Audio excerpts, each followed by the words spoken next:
Hey everyone, welcome back to the Behavioral Observations Podcast. We are up to session 315, and today we have an incredibly important conversation that I'm excited to share with you. In this episode, we're returning to a topic that I've covered a few times before, trauma-informed behavior analysis, and a topic that's becoming increasingly critical to our field. I'm joined by two absolute experts in this area. First, we have Dr. Gabi Morgan. Gabi's a professor at Bay Path University, where she's dedicated to training the next generation of behavior analysts with a trauma-informed lens. Her work has been instrumental in bridging the gap between traditional ABA practices and trauma-responsive care. We're also joined by Dr. David Adams, a clinical psychologist whose career arc from child and family therapy to specializing in trauma work with foster and adoptive families has given him unique insights into how trauma affects behavior, and more importantly, how we can respond to it effectively. David is the author of Trauma-Informed Foster and Adoptive Parenting, and his work helps professionals understand the neurobiology behind trauma responses. In today's episode, we're going to explore some challenging questions. What exactly is trauma, and why are individuals with developmental disabilities at such a high risk of experiencing it? How does trauma change the brain's structure and function? And more importantly, what do we as behavior analysts need to do differently when working with adults who have experienced trauma? We'll talk about why simply claiming to be trauma-informed isn't enough, discuss practical screening tools that you can start using today, and challenge some of our field's traditional approaches, including how we think about extinction procedures and creating truly safe learning environments. In doing so, we discuss and make general reference to adverse and traumatic experiences, so please take that as a content warning. So whether you're a newly minted BCBA or a seasoned practitioner, I hope you come out of this episode with a lot more information and you're better prepared to think through some of these challenges. Before getting to the episode itself, I want to thank the sponsors who make this program happen. So let's talk about Frontera. Consider taking a demo of Frontera's assessment builder and see how the ethical application of AI technologies can help you serve clients and save you time. Your first assessment report is free, and if you use the code BOP25, you'll get an additional 5 assessments for just $100. So go to Frontera Health to check it out. We're also brought to you by CEUs from yours truly. Yes, that's Behavioral Observations. Learn while listening to your favorite podcast guests. Go to behavioralobservations.com/get CEUs to see the over 60 CEU events we have there. We're also brought to you by the inaugural ABA Con CEU Cruise, which launches on Royal Caribbean's Wonder of the Seas from February 16th through 20th, 2026. So go to the show notes for this episode over at behavioralobservations.com to learn how you can sign up for that. It's going to be great fun, and the registration closes very quickly. So if you're on the fence, you're going to want to check it out sooner rather than later. Another conference announcement, the 2026 Stone Soup Conference is coming up. This one is one of the best values in the online conference spaces, and they've even asked me to do a presentation this year. So again, go to the show notes for this episode, or you can search on Behavior Live for the 2026 Stone Soup Conference and use the promo code podcast26 to save at checkout. We're brought to you by Mind Body Behavior Certified Health Coach Program. If you're a BCBA looking to use your ABA skills to help people live healthier lifestyles, learn how to do it the right way with expert instruction, mentoring, and guidance from Sarah Burby. Better still, podcast listeners can save by using the code BOP10 at checkout. And then last but not least, the 2026 Verbal Behavior Conference taking place March 26th and 27th in Austin, Texas. Boy, I hope to see you there. This is going to be so much fun. Presenters will include Drs. Mark Sundberg, Patrick McGreevy, Kaya Miguel, Alice Schillingsberg, Sarah Frampton, Andresa D'Souza, and Daniel of France. They're going to share how Skinner's analysis of verbal behavior can guide the assessment and treatment of generative learning challenges in children with autism and other developmental disabilities. And don't miss the special pre-conference workshop that's happening on Wednesday, March 25th. The discounted early bird registration price is only available for a limited time, so go to Behavior Live, or again, go to the show notes for this episode and get your ticket right away. All right, that's it for opening remarks. So without any further delay, please enjoy this conversation on trauma-informed applied behavior analysis practices with Drs. Gabi Morgan and David Adams.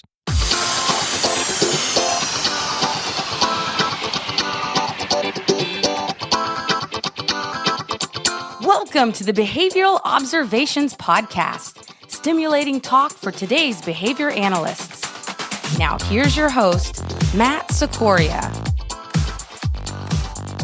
Doctors Gabi Morgan and David Adams, thanks for joining me on the Behavioral Observations podcast on what is a really lovely fall afternoon, Friday afternoon here in my neck of the woods in New Hampshire. How are you guys doing? Excellent. Very good. Thank you for allowing us to be here. Thank you so much for inviting us on. Oh yeah, this is good. I've been looking forward to this conversation for a bit. And David, you reached out to me and you said, "Hey, I've done some work in the area of trauma. I'd like to come on and chat about what I've learned." And then through that interaction that you and I have had, you said, "Hey, you know what? What would make this even better is having Gabi Morgan join us." So here we are to have this conversation. So you guys have a lot to say on this topic. I'm looking forward to diving into it. Before we do that, though, I'd like the audience to have an opportunity to get to know you guys a little bit better. So if you guys could just give us like a, kind of a rundown of like how you encountered ABA and kind of bring us up to what you're doing these days. Gabi, if you wouldn't mind starting us off. Sure.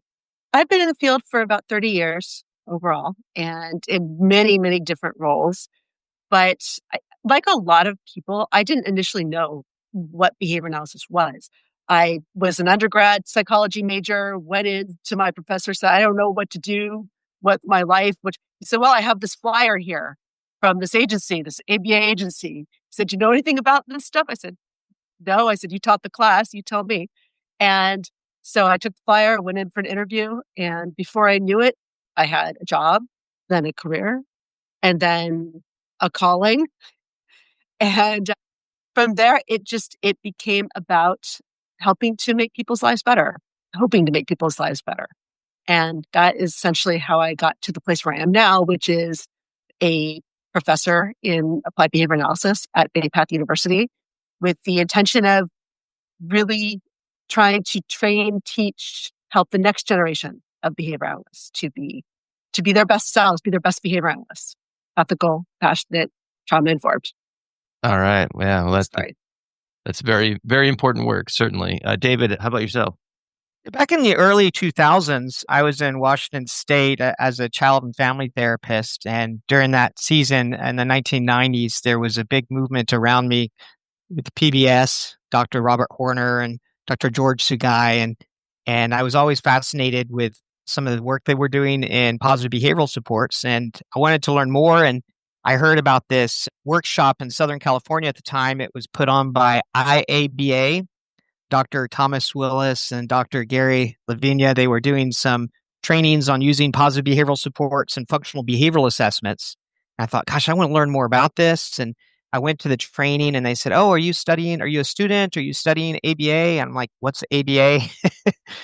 And through that effort, I ended up enrolling in to get some more training, went to University of North Texas to get training in behavior analysis. And over the years, I moved down to Southern California at the time because that's where I saw a lot of the research and wanted to kind of become mentored and learn more about ABA, and served as a chief clinical officer, clinical director of several autism clinics before crossing the line into clinical behavior analysis. My work right now as a clinical psychologist, I work a lot with individuals with trauma, anxiety, depression, and we're not supposed to have favorite clientele, but I enjoy working with foster and adopted parents. I'm a foster parent and I do a lot of work with foster and adopted parents. And I also teach part-time as a professor at National University, and I do a lot of work through a group called Foster Kinship Care Education, where we train up foster and adopted parents and professionals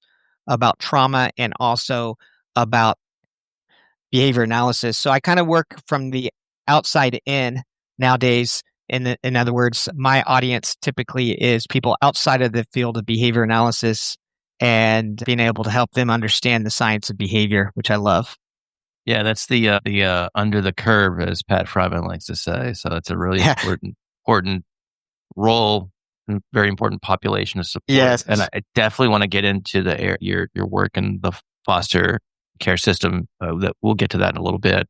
But first, I guess I'd like to start a little bit more broadly, and that and this is, I'm just going to toss it up to both of you here. But like, what got you into this area of interest in trauma in the first place? A few things, for me at least, a few things happened all at once. I'd been in the field for a long time, and I found myself consulting with a group of preschool classrooms. And it was an inner city preschool. And my role there was to consult with teachers on strategies to help them be more effective in the classroom. But what I started to see was this trend of learners who didn't have a diagnosis. This was their first time in a group learning situation. And there would be these sudden changes in behavior for these kids. And one day, the little guy's sitting in a circle. He's learning about being in a group. Next day, the same kid turning over tables. What changed? Well, he was taken into foster care that night, overnight. Or another little guy that I knew, he was having all kinds of behavioral challenges in the classroom. And I was giving strategies. We were doing all different things. Some things were working, some things weren't. It was just very up and down. And at the end of the year, his mother came in and she had been being abused in front of him all year long and nobody knew.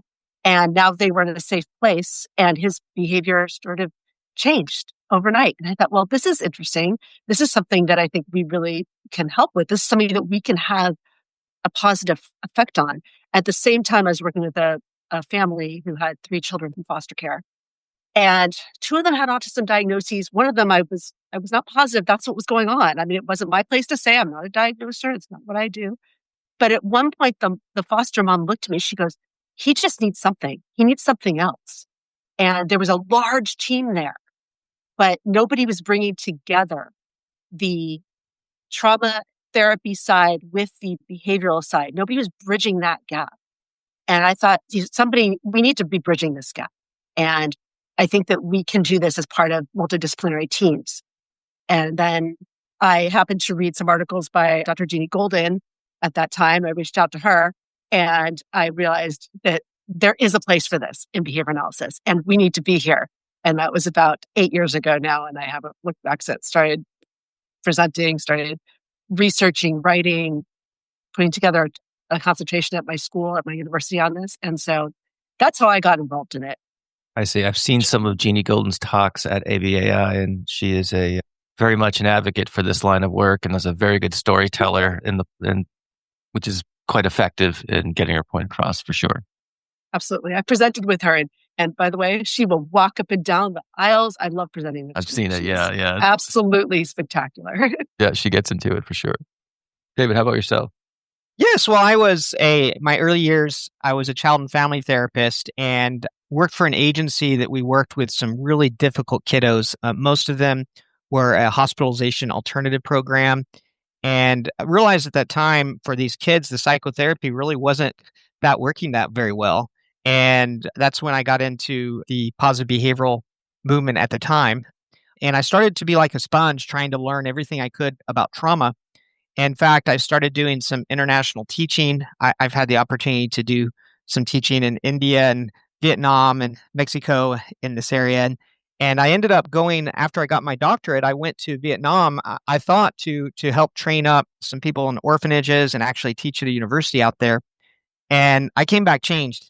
And the reason why I came back changed was a little 5-year-old girl who looked up at me and gave me a big hug and called me daddy at that time. And it stirred up into me because I had apathy in my life at the time. I was kind of self-absorbed in my studies. And so kind of going to a place uncomfortable in Vietnam and realizing, man, I have a calling to be a father as a single parent. And so I would say the rubber hit the road when I decided to adopt my own 2 kids.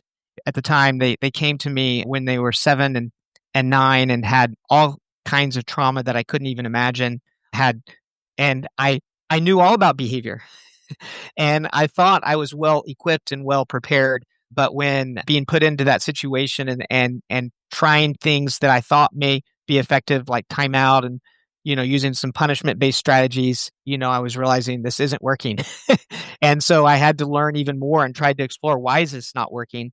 And from that, I discovered that there can be some counterintuitive interventions that we use that are empirically based in ABA, but may not be quite as effective for a child who has trauma history, is not attached, or it has a lot of fear, respondent-based behaviors that get in the way. Let's be honest, most CEU events could use a little more sun and a lot more fun. That's why ABACon at Sea was imagined, a CEU cruise conference for BCBAs who want more from their continuing education than fluorescent lights and cold coffee. From February 16th through 20th, 2026, we're hitting the high seas aboard Royal Caribbean's Wonder of the Seas, with stops in tropical Nassau and Coco Cay. Earn up to 12 CEUs, including ethics and supervision credits, and join sessions led by expert presenters on topics like travel accessibility, habit formation, leadership skills, executive functioning, and more. This isn't your typical CEU event. It's your professional development gateway.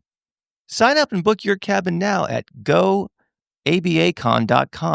Come join the adventure. That's goabacon.com. We'll see you there.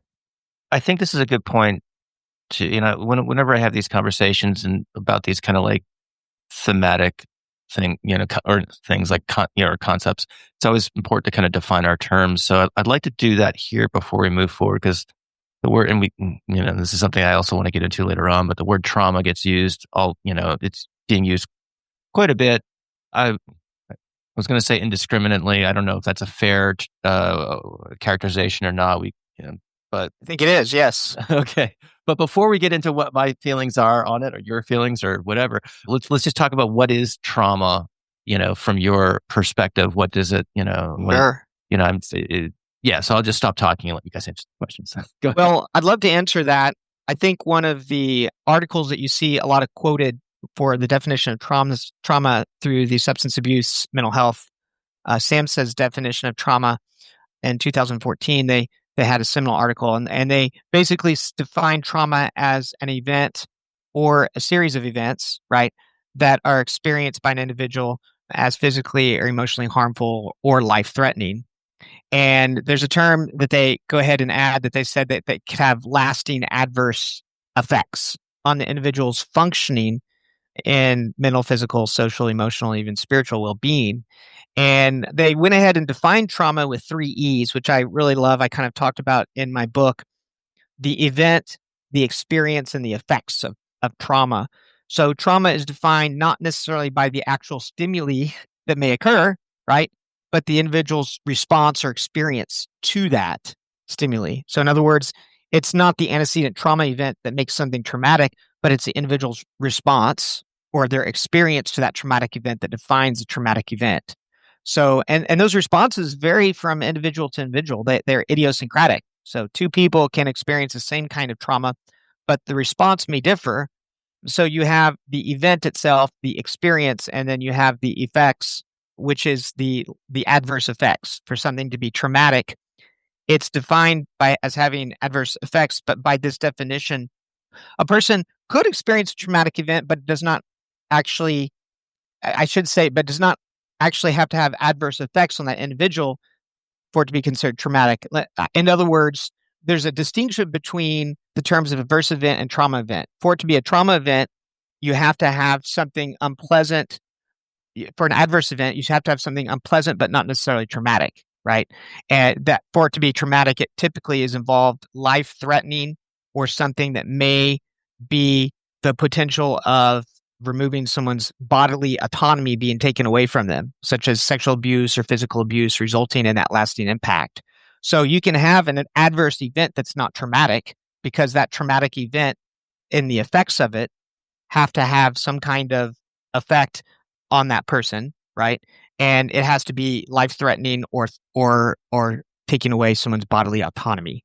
So those 3 E's are the experience, the event, and the effects are usually defined by trauma in that. I do want to say one thing. I actually heard Dr. Camille Kulu use the term adverse conditioning experience, and not to be confused with, that's ACE, not to be confused with adverse child or adverse child experience that you may have heard about. I often like to say that the ACE is an ACE. So the fact that an adverse child event is a adverse conditioning experience. It keeps in mind that idiosyncratic nature and experience, but also keeps in mind that negative association that comes up through conditioning. In that process, You may have a neutral stimulus. It may be conditioned as being an aversive stimulus or even a previously positive stimulus. And that stimuli may be a parent, a babysitter, an airplane ride, or a stimuli of someone approaching them too quickly, physical touch, and yes, even private events, stimuli such as fear or anxiety. Those can be conditioned as an aversive stimulus. And that avoidant behavior is oftentimes really escape maintain behavior. They're trying to escape or avoid that anxiety. Hi, everyone. Sarah here from Mind Body Behavior. I'm sorry to interrupt your podcast, but if you're a BCBA dealing with insurance headaches, canceled sessions, and constant authorization battles, I have something that could change everything.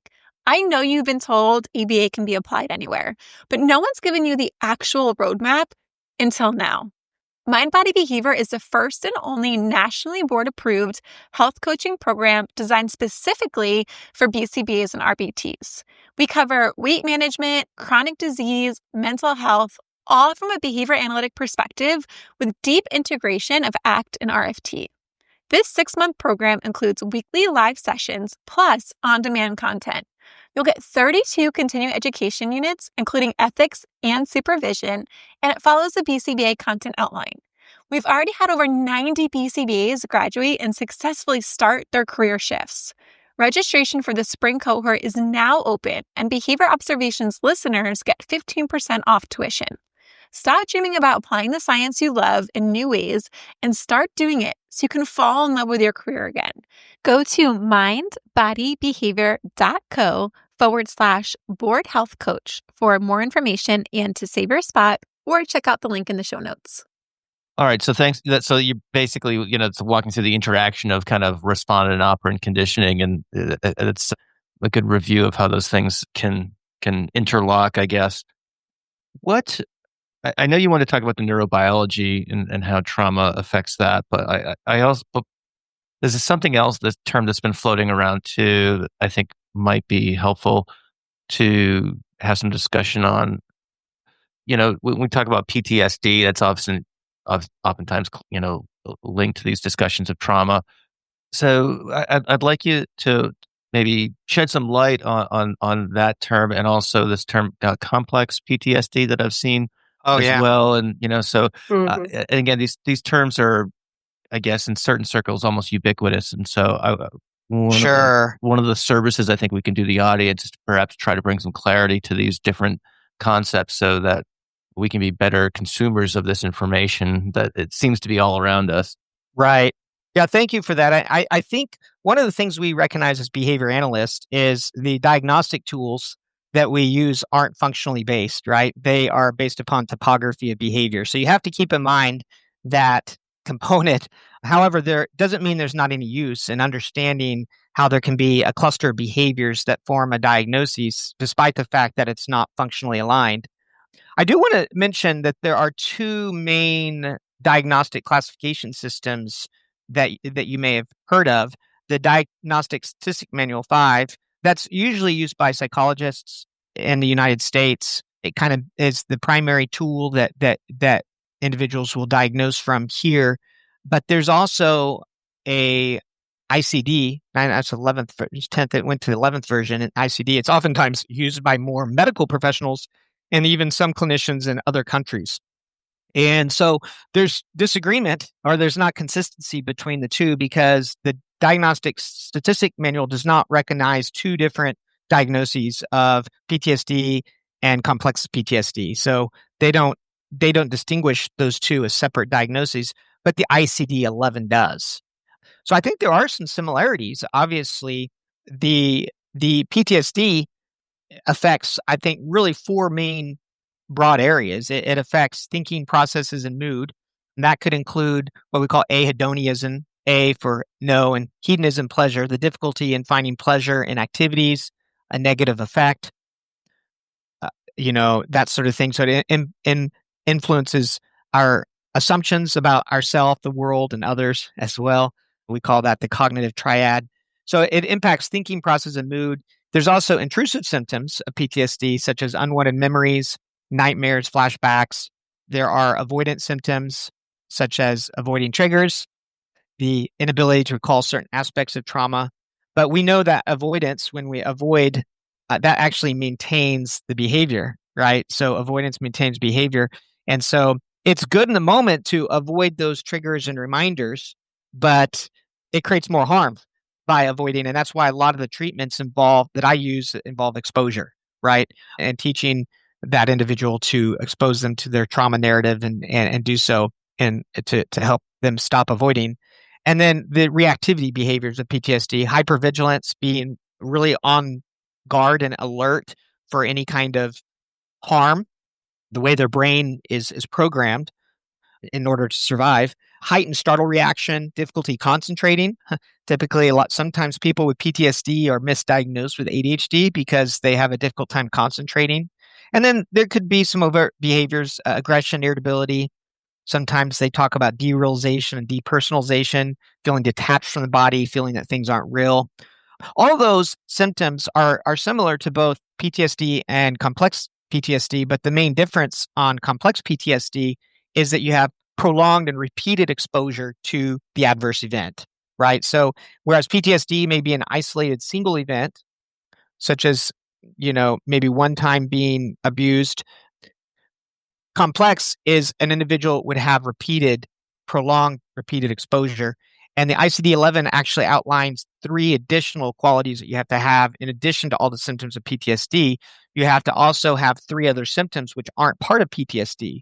And that's impaired self-worth, difficulties in social relationships, and emotional, I know this isn't a behavioral term, but dysregulation. I sometimes use it a little bit, being able to, their emotions and their body tend to be calm and regulated as well. So those are the 3 additional symptoms that you'd have in addition to having the repeated.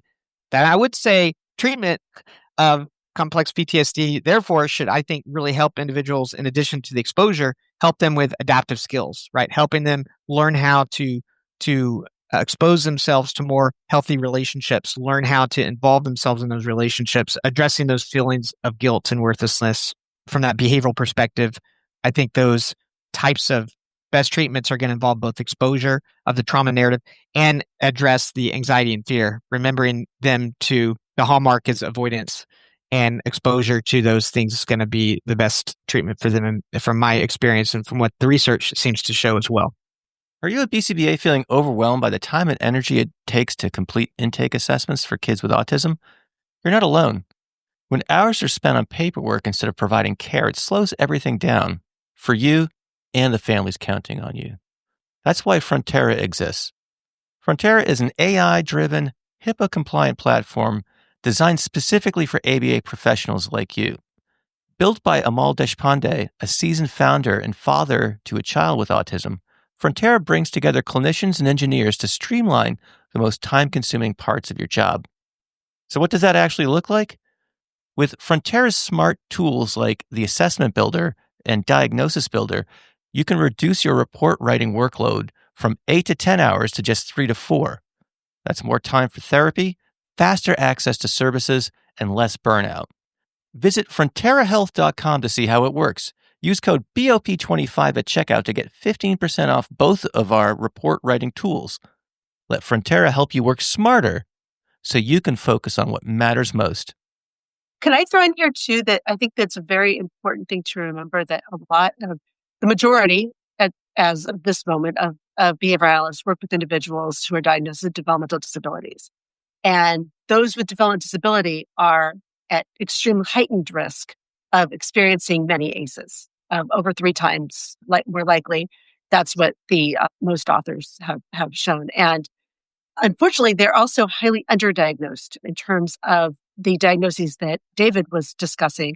Also, children are underdiagnosed for trauma as well, for trauma diagnoses. So there is some of these symptoms or behaviors that David was discussing, which are PTSD diagnosis, are not ones that individuals with developmental disability can demonstrate. They may have communication challenges that they can't express what they're feeling, experiencing. Also, just the behaviors that he was discussing in terms of avoidance, for instance, escape from a potentially harmful stimulus, that is interpreted frequently as, oh, well, this is a challenging behavior. We got to get rid of this. So let's address it right now. Let's address this behavior. And so I think that's something to really think about, that just because you have an individual in front of you with one specific diagnosis, say autism or another developmental disability, does not mean that they have not experienced adverse events that may actually have shaped their behaviors, and they may actually qualify for some other trauma-related diagnosis that they have not been given. And overall, children in general are underdiagnosed in terms of trauma-related diagnoses. I think David can also attest to that. Even though there are some diagnoses, such as, well, DTD hasn't been approved yet, but there are some diagnoses that are more likely given to children, like disinhibited social engagement disorder, DSED, and RAD, which is reactive attachment disorder. Some of these are given to children, but once again, those with developmental disability are not generally given these diagnoses. So your typical behavior analyst is given this folder with, oh, here's the diagnosis this person has. You need to delve a little further to know what the experiences that person in front of you might be. It's not inherent just from the diagnosis that might be written in the records. I see. So in those populations who don't have the communication skills to adequately describe their histories, if there's no other source of information that can provide an account of an event, how does one figure this out, I guess, and so like if I'm a practitioner, it's like, I suspect something's going on here, but I don't know. There's nothing in the file. There's nothing in the parent family interview, etc. Or sometimes the history is not known at all, and so on. How do you go about, figuring out an appropriate treatment pathway in the absence of that information when you're just kind of looking at what the individual is doing in front of you, and that's pretty much what you have to go on? Well, a couple of things. One, I do think we need to start incorporating trauma screening. From when I entered the field, and I think that both of you have been in the field about the same amount of time as I have, we were not trained to ask these questions. These were questions we did not ask. We did not ask about people's overall histories. We didn't ask about their adverse experience background. Other fields do. I think we need to do better at incorporating trauma screening. For instance, the mass cans is one example that has a lot of trauma screening questions in it. If anybody works in Massachusetts, sometimes they're trained to administer the mass cans. But there are many great trauma screeners out there. Excuse me. So I'm going to get emails on this. Mass cans, what is that? What is the... I assume that's to look up exactly what it's Okay, that's all right. We'll get it for the show notes then. Don't worry about it. Sorry. That's fine. So listeners, go to the show notes, behavioralobservations.com. I will look it up. And you could find it there. And while you're there, there'll be a link to two things. So this is the plug moment I promised you guys. The fourth annual Bay Path University Trauma Informed Practice and ABA Conference. It's coming up in, you said April of 26? April 10th, 2026. All right. 26. And a link to David's book, Trauma Informed Foster and Adoptive Parenting. So you can go to behavioralobservations.com, find links for those, and find out what this acronym stands for. So, Child and Adolescent Needs and Strengths. All right. The Massachusetts Child and Adolescent Needs and Strengths. All right. But I think that screening is something that we need to get better at as behavior analysts overall. And that involves creating a strong relationship with families, with caregivers, creating that safety and rapport where you can ask these questions that are a little more difficult, and you might not get all the answers right away, but also looking through records. What are you looking for? Maybe a sudden change, maybe a little sentence in somewhere deep in the records. So I call it enhancing every step. I'll talk about it later, but enhancing every step, enhanced interviews, enhanced records review. And then when it comes to our observation, you asked about, well, what if I don't have any of that? What if I just have direct observation? To me, direct observation is that's our strength. That's our superpower right there, right? So it's not everything, but if that's what we have, maybe we need to expand that. So what are we looking for? We're looking for stimuli that are present that maybe we don't consider to be dangerous or strange. We just need to look for them. Is there a lighting change? I knew a little guy who, when the teacher raised her voice to another student because the classroom was loud, he just launched into her from across the room. She was shocked. And we made some connections with, some of it involves a little bit of guesswork, but it's not guesswork in that this is a stimulus that is precipitated, is occurring before a certain behavior is occurring. So let's look at that stimulus.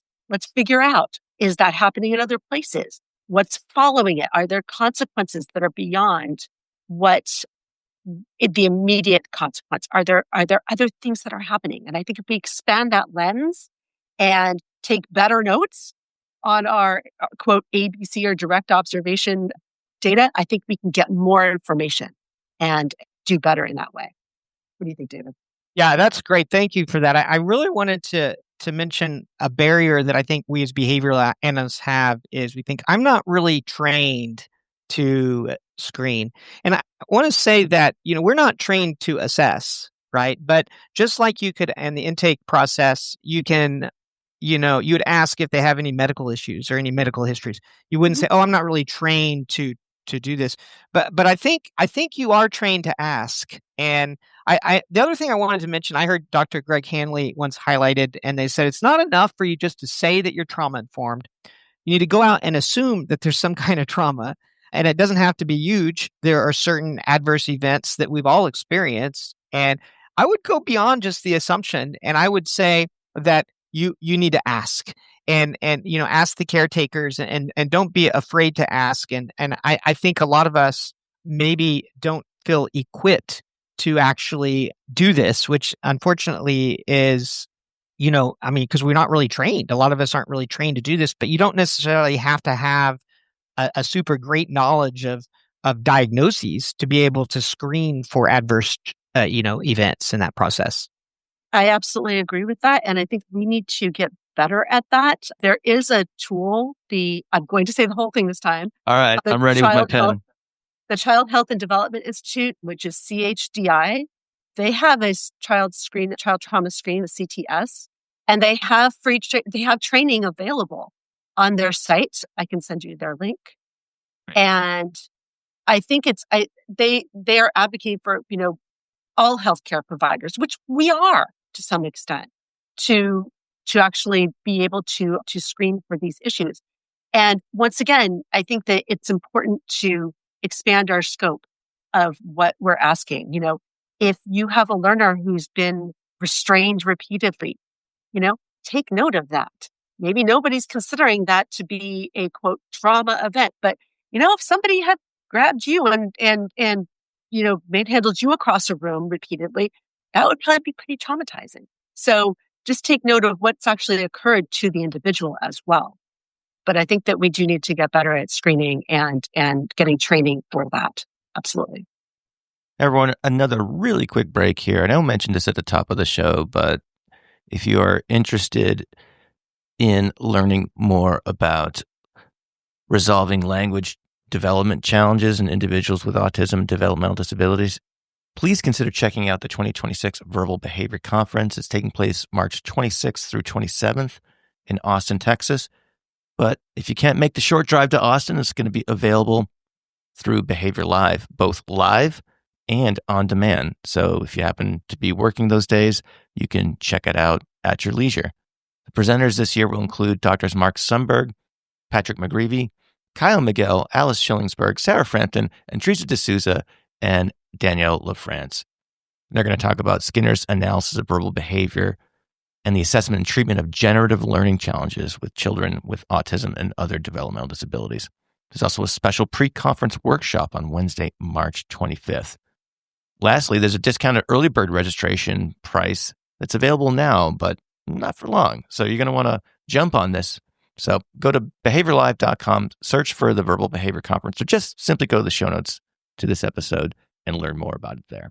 I did get ahead of myself, and I apologize, into assessment and treatment and things like that. I want to take a few steps back and just, again, try to create that foundational knowledge, because I know, David, you really wanted to talk about, some of the effects of trauma on individuals. And I think we've gotten a good perspective of that, but there's also something you want to talk about as it relates to how traumatic events affect the neurobiology of individuals. I Yes. think that's important Yes. information to share.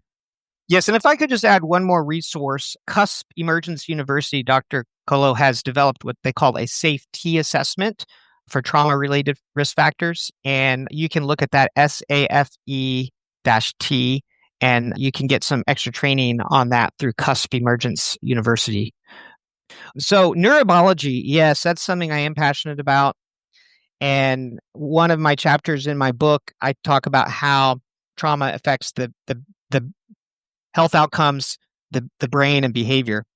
Sometimes we talk about the B's of it impacting the brain, the behavior, the beliefs, and the bonds, the social bonds that we have.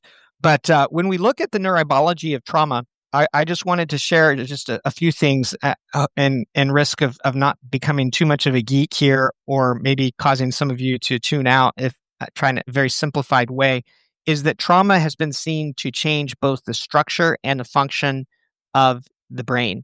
And there are four main areas that can occur.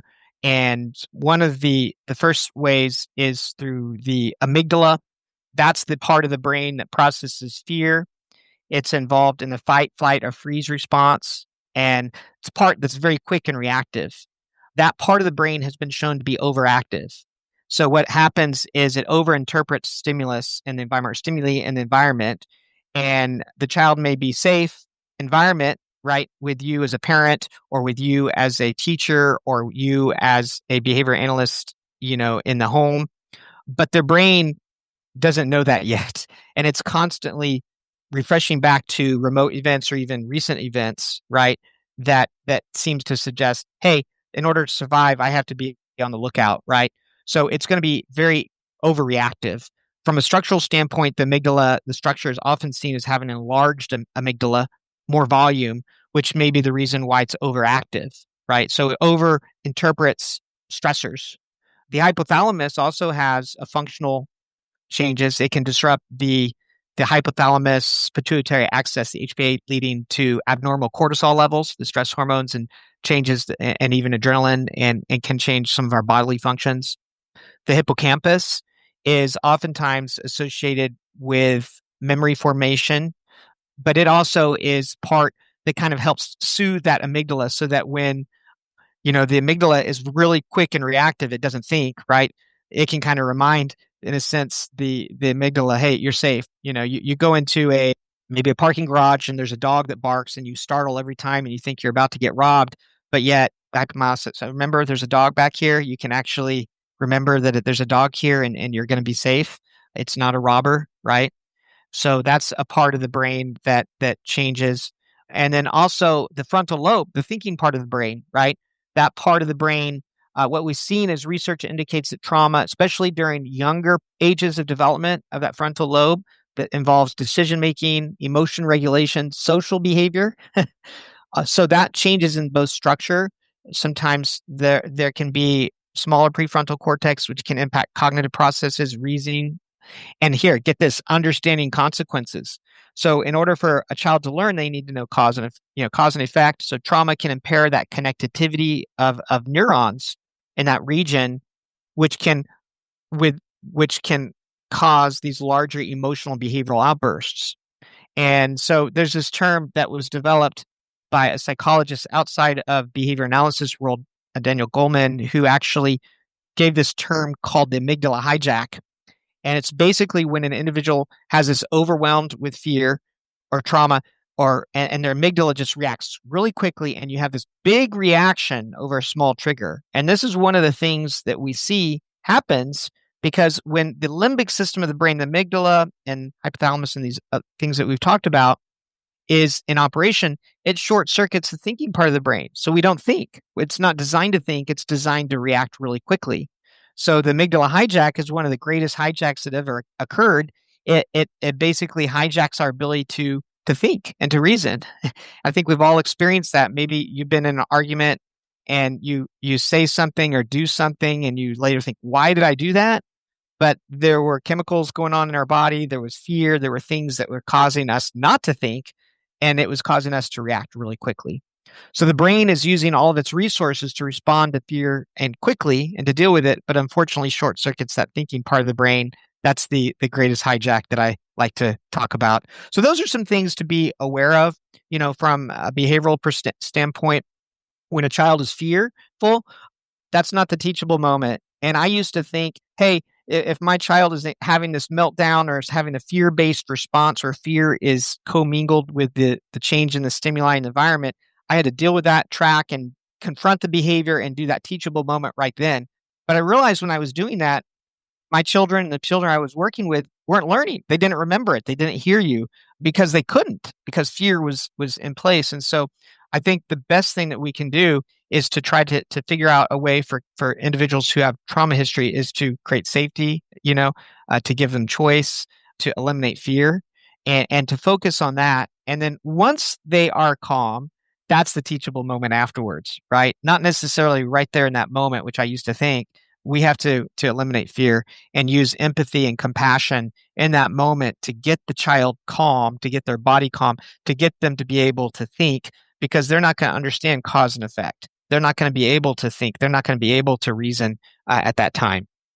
Hey everyone, this is the last break of the show, and I'll try to make it as quickly as possible. So if you're looking to get CEUs while you're driving around, while you're walking the dog, maybe at the gym, go to behavioralobservations.com/get CEUs and see the over 60 plus CEU events we have available. Learn from some of your favorite podcast guests. And yeah, there's a lot of stuff there. Stuff on ethics, supervision, functional assessment, school stuff, and lots more. Again, that's behavioralobservations.com/get CEUs. All right, so we're kind of transitioning into like more treatment aspect, kind of like do's and don'ts and things along those lines. So let's commit to this, I guess, segment of the discussion here fully. So we've already talked about different ways that we can approach assessment through asking more and different types of questions and trying to learn as much about an individual's history as possible. And so in terms of developing, most people listening to this show are like, okay, well, I get all that. That makes sense, etc. And I can also understand that, yeah, you don't want to put, if you are using some sort of response to problem behavior that's corrective in nature, whether that's, some sort of timeout or some other type of intervention. Okay, I can understand, doing it under those circumstances, is probably not particularly helpful. But more broadly, I guess, what from a treatment standpoint, what are some things that practitioners should be aware of? Are there one of the reasons I want to ask this question too, because it like in some of the conversations I've had about trauma informed care, it's almost like there's some sort of binary type of border that you transition, meaning that, okay, we've got an individual who's experienced trauma and those have not. And over here are the things we do, and here are the do's and don'ts over here, and here are the do's and don'ts over here. And it's a very clear, yeah. And I sometimes wonder or suspect that that's not particularly a helpful way to think about things in those black and white terms. So if you can help kind of like maybe help us think a little bit more intelligently about these matters as we approach treatment, as we try to think about different practices and procedures that we use, I think that would be really helpful. Sure. So, broadly, we want to ensure that our settings limit potential triggers, promote safety. Dave was talking a lot about promoting a safe, calm environment. We want to promote trust and empowerment for the client, incorporate choice. All of these things. These are all part of behavior analysis, right? We're supposed to be doing these things. That's a lot of times I try to think about trauma-informed practice in ABA as being sort of the very best ABA that you can do. But I think it's a helpful framework to help us actually think about what that includes. But I think that these enhancements that can be added, one thing I like to think of as risk-benefit analyses. So if you look at if you want to do an intervention, what are the risks in that intervention? And I'll see treatment plans all the time, like, there's no risk to this. I've thought about all the risks. There's no risks. Well, let's think about this. If you have a person who, for instance, has experienced physical abuse, would you want to be using physical prompting with that person? Maybe. You might, maybe. But how about we take it into consideration? How about we really weigh those risks against those benefits and see if this isn't something that I should be doing? Even edible reinforcers, something that people regularly use all the time. I'm not a huge fan. Sorry, I just said that on the podcast. There are reasons to use edible reinforcers, but if a person has a history of food neglect or lack of access to food, you might want to create a risk-benefit analysis for this. But also, so these are just sort of concrete ways where you might incorporate trauma-informed practices to really look at this person in front of you and say, is this going to benefit the person, or is this not going to benefit the person? What are the risks? Are there other things I can do? And there's been some research recently taking some of these things that we take for granted, say extinction. Courtney Tarbox did a lovely article about and research about kind extinction. Yeah. So, which we used to call, and I swear this has been around, is you ignore a behavior, not the person, right? You're not ignoring a person. You're not withholding attention from a person. You're pulling from a behavior. And this is the kind of research I think our field needs to figure out how we're going to be more trauma-informed. It's not about taking practices and throwing them out. It's about looking at them and saying, how can we make this better? How are we doing it now? How can we make it better? So incorporating these risk-benefit analysis is a good place to start, but in more subtle ways, like emphasizing a climate of collaboration. Are you collaborating with a full team of people? Are there other people you should be collaborating with? Even if the person isn't seeing, say, a counselor, is there a counselor you can collaborate with to help with situations? Someone like David, if you're a behavior analyst, can you find more people like David who know about both things? But acknowledging the strengths and the situations in the environment that can be helpful for the person, I think, are ways that we can really do better in this way and provide a more trauma-informed approach. So it's not about throwing out what we do. It's about making what we do better, more person-centered, more compassionate, ethical, all of these things. And I think that's what's involved in being more trauma-informed practice. I appreciate that comment on not throwing the baby out with the bathwater. Sometimes, you read about these things on there's various kind of Facebook groups and things like that. And, if some of the subtext to what the discussions you see, it's like, if you use extinction of any form, you're a terrible behavior analyst, you're not compassionate, blah, blah, blah, blah. We encounter extinction all the time in our daily lives, and it's like an inescapable thing. It's a principle. Exactly. When I interviewed Tim Vollmer a few years ago, he gave a really interesting anecdote about sometimes escape extinction in the context of certain types of feeding challenges can produce almost immediate results and within a session, and the child's enjoying different foods and has overcome this massive barrier that had all these other risks to the child's well-being. So going back to your risk-benefit analysis, so yeah, I sometimes again worry about these kind of like really black and white binary, kind of types of thinking that's out there on this. So one of the reasons I started this podcast is because I'm a fan of nuance, and so I'm appreciative of it. In your comments here. I love how certain interventions that have been proved to be empirical can be considered revised. We talked about the kind extinction process that was developed or was done by Tarbox. I think that's the kind of stuff I'd love to see more research in the future. The idea that a lot of times when we do an extinction, for example, let's say we had a behavior maintained by a tangible reinforcer, oftentimes we'll not only put the extinction on not providing the tangible reinforcer, but we won't provide attention. And so the idea of that kind of extinction is that you can provide support, compassion, and empathy for the fact, hey, this is hard. I realize that, and provide that attention, even though you are withholding the tangible reinforcer, and just being kind and just being empathetic in that moment. So the research shows that was effective. I would love to see more research on that. Absolutely. As well down the road. So just for any of those out there who are looking at research, that would be a great thing to tap into. Indeed. I also want to go back to so let's talk.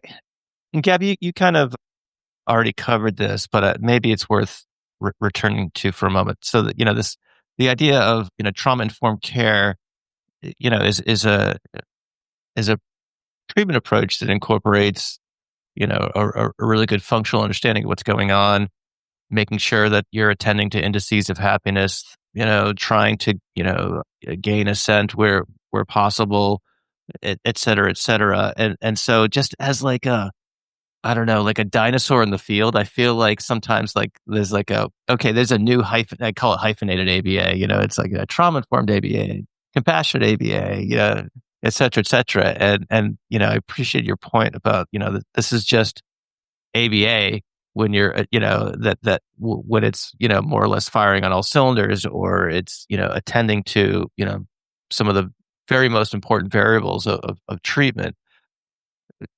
I know sometimes the term, and these terms are also kind of wrapped up in the, the marketing of services for providers and things like that. Well, what are your thoughts in general, just, on the terminology of these things? Well, I will say that TIC, trauma-informed care, is a framework that has been adopted across multiple healthcare fields. This is not something that it's ABA is like, oh, we just discovered this. No, it has been across, medical professionals have been using this for years. It's something that we're kind of jumping onto a bandwagon that's already been going, and we're a little late to that parade. So I think that we should probably incorporate it a little bit more. To follow up on that, is there like a trauma-informed speech language therapy or a trauma-informed occupational therapy, or they integrate? They don't consider it that way. It's a framework that they incorporate into their practice already. They take it as a framework. Organizations use a trauma-informed care framework. I don't know if you specifically, David, you talked about SAMHSA. Did you talk about the 6 key principles, or did we not actually say them? I didn't, but I can. All right. Ready together? No, go ahead. You have 6 key principles. Well, yeah, go. Hasn't Coral responding? It'll make Bill Heward proud. Right. I can just outline those really quick. And this was, again, in 2014, they identified 6 core principles. And then in 2021, in Rajarman's article, they summarized kind of those into 4. The 6 would be safety. So promoting safety for the child, trustworthiness and transparency. So being able to create that environment where there was a trusting relationship and transparent. And by the way, this isn't just for individuals. This is for organizations as well. Everybody. Right. This is for your everyone. Employees, Right. Yeah. For the families you work with. Yeah. This is for everybody. Right. Peer support was obviously emphasizing the need. And again, I think this comes back to the relationships and the need, obviously a foundational need for relationships, collaboration, and then empowerment, voice and choice, and then cultural, historical, and gender issues. And I think about those 6 things. These are things that are all in the ethics sport, in the ethics of what we're supposed to be doing, right? But I still think it's good to be aware of these are kind of the principles that are outlined. And I think Rajarman, 6-7 years later, summarized those and the colleagues with being able to acknowledge the impact that trauma has on an individual, ensuring safety and trust, providing choice, shared governance, and emphasize skill building as kind of the summary of what we as behavior analysts need to do in order to provide this philosophical framework within what we do. Okay, and I just want to pause for a second for the listeners. You're referencing Dr. Adityan Rajaraman's article on Towards a Trauma-Informed ABA. We did an episode on that. I'll link to that in the show notes as well, with Titu and a few other folks. So again, go to the show notes for the episode. There'll be links plenty. All right. I interrupted. Keep going. So we really do, I think both of us believe that this framework is useful. It doesn't have to be a hyphenated treatment. I mean, that is something that a hyphenated approach. You're a trauma-informed behavior analyst, or you're an assessment-based behavior analyst. I think that you can incorporate trauma-informed care, or I say trauma-informed practices, across what you do as a behavior analyst without necessarily hyphenating yourself as a trauma-informed behavior analyst. But once again, it's not just what you do with clients. It involves supervising people. I supervise a lot. I supervise a lot of students of behavior analysis in my role, and they may have things in their backgrounds that are that affect the supervisor-supervisee relationship. And I need to be conscious of that as a supervisor. If you're a business owner, this is something that comes up a lot. This can be involved in burnout. You can prevent burnout by incorporating trauma-informed practices across your organization. I think this is a very large term, and it's sort of taken as, well, this little trauma, we do trauma-informed behavior analysis. That's not it. It's incorporating a whole framework across everything you do as a practitioner. I see. Got it. I appreciate your thoughts on that. One other thing I wanted to talk about. You mentioned Dr. Camille Kolu a number of times here, and then you also, David, I know you wanted to bring up some of the things, the buffers that can mitigate the effects of trauma, and I know that's something that Camille has written extensively about. I had an episode with her. Again, that I will also link. But for the purpose of this discussion, what are some things that people can look at that might, I guess, mitigate or act as buffers in this, to use Camille's parlance, the effects of trauma? And again, we can direct people to the episode for a really deep dive, but just, while we're on the topic, I want to give you an opportunity to briefly mention them here. Sure. And I think it's really important for us to be aware of this because we are all about teaching adaptive skills, right? We want to be able, we mentioned earlier that a child with autism may not have the communication, which may mean that they're more susceptible to experiencing adverse events because they can't have that adaptive skill of communicating or protesting and that sort of thing. So we need to learn what these buffers are that actually mitigate or reduce the effects of trauma in individuals' life. And some of those obviously are a nurturing relationship, right? So being able to focus on that, and that involves parenting, educators, behavior analysts in the home, wherever you are working, is making sure that you have that nurturing relationship. And in my book, I'm going to highlight that one more time. The book isn't necessarily just for foster and adoptive parents. It's really anyone who's interested in trauma-informed parenting and looking at how attachment neurobiology and the science of behavior can be used to help children with trauma. And in my book, I outline behaviors of defiance and disrespect and meltdowns and looking at proactive strategies to avoid, teaching new strategies from a functional standpoint, and consequence-based strategies. So, but the nurturing relationship is something I emphasize quite a lot, is that brings stability to and healing to the child with a trauma history. Nutrition, obviously, we need to make sure. We all have seen how, a child will get grumpy when hungry. But if this happens quite a lot, we see a lot of times kids with attachment problems have issues with hoarding food and stealing food and as well, which is another interesting issue. But the nutrition, focusing on nutrition, making sure that a child eats every 3 hours and drinks regularly to keep the blood sugars going. Physical activity, obviously. And the research shows that when you have physical activity, that can actually help reduce depression. It actually releases serotonin in your body. And some research shows that having your heart rate up for, I'm not sure what percentage of it is, for a 30-minute period can have the same effect as a mild antidepressant medication. So using physical activity to cause healthy sleep. Obviously, children, depending on the ages, elementary school need at least those 10 hours of sleep.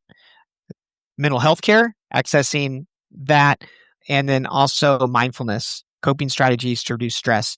And if you think about it, we as behavior analysts, this is what we do. So we've got to teach our kids with trauma how to reduce stress. And we need to teach them how to self-manage their behaviors. We need to teach them how to help relieve their anxiety in the moment by teaching them these new adaptive skills. And these are the buffers that reduce the effects. So we really need to help teach the educators, teach the parents that these are things that you really need to focus on to help mitigate the effects of stress in the individual's life. So in self-management of behaviors, being able to manage those yourself as well. So that's just a brief overview. To piggyback on what David just said, actually, especially about the building relationships, that is something that people don't build nurturing relationships.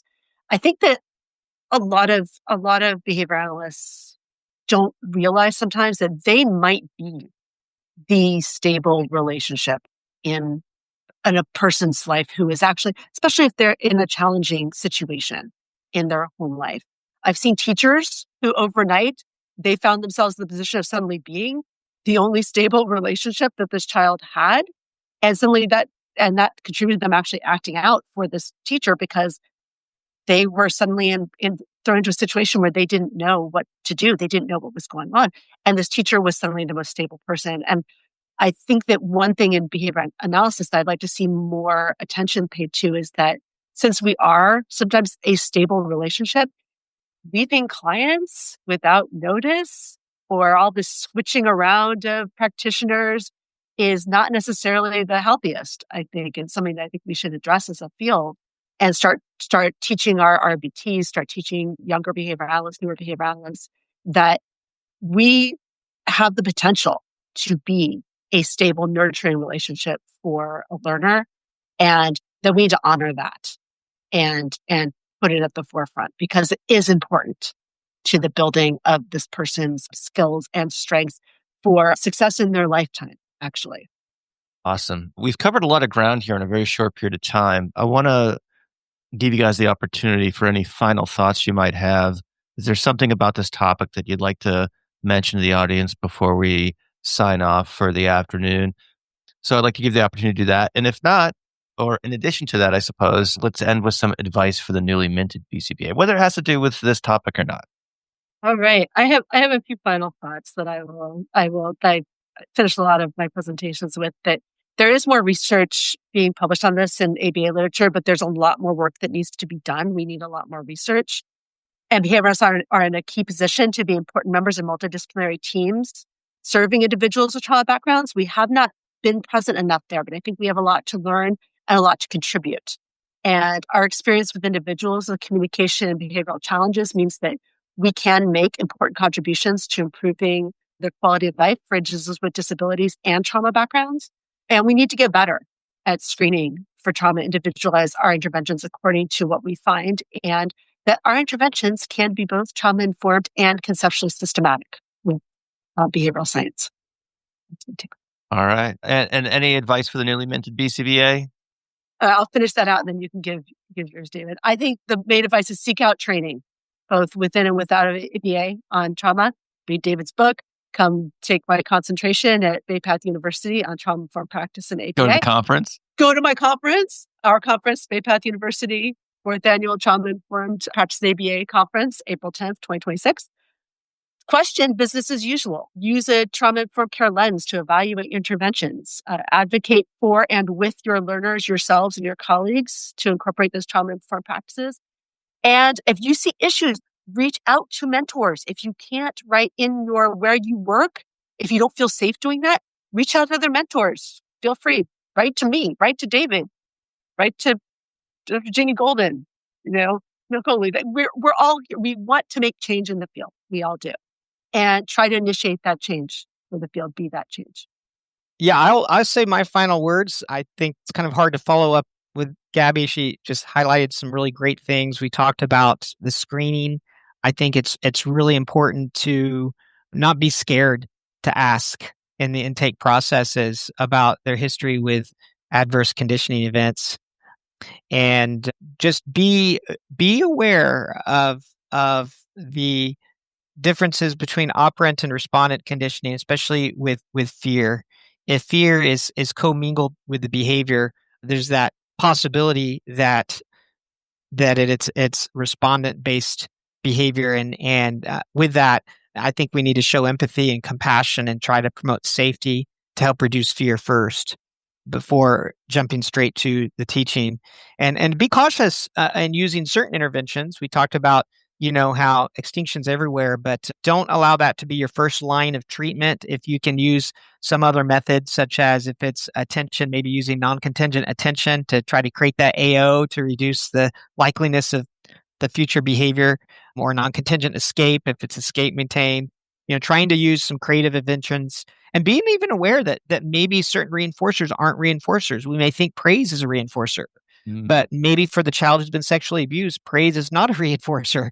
It may only create a trigger for that person to try to escape or avoid that situation, because what their brain is telling them is to go ahead and come back. So show empathy, compassion, try to promote safety, reduce fear.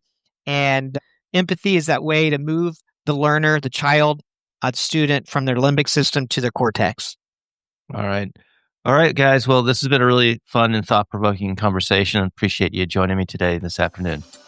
Thank you so much.